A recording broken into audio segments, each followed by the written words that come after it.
Luluto tayo ng masarap na biryani. Ayan na.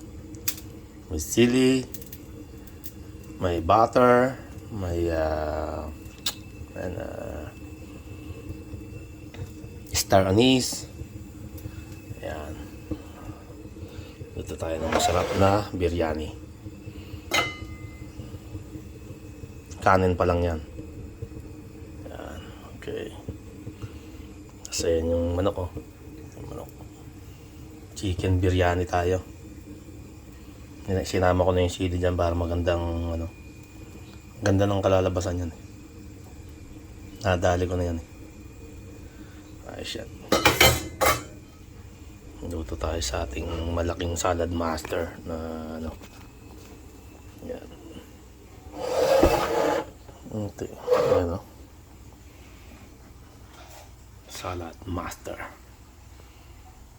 Yan, natutunaw na. Bango. Sarap niyan mamaya. Takpan naman natin. Pakuluan lang natin ng mga yan. Huwag yan, para kang nagluluto lang ng kanin din.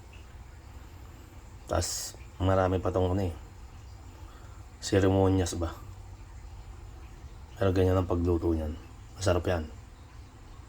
Filipino style.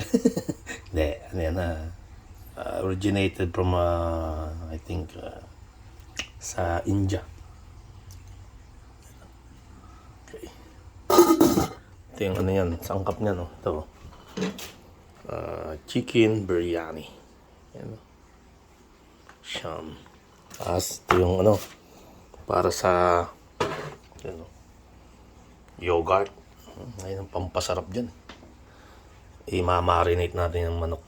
Yung mga manok, ma-marinate natin sa yogurt na may kasamang ganito. Yan. So, okay na yan.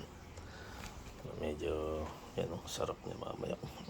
Chicken biryani, bata. Kasi dadating tropa eh. Nandutuan natin ang chicken biryani. Paborito nila yan eh. Okay.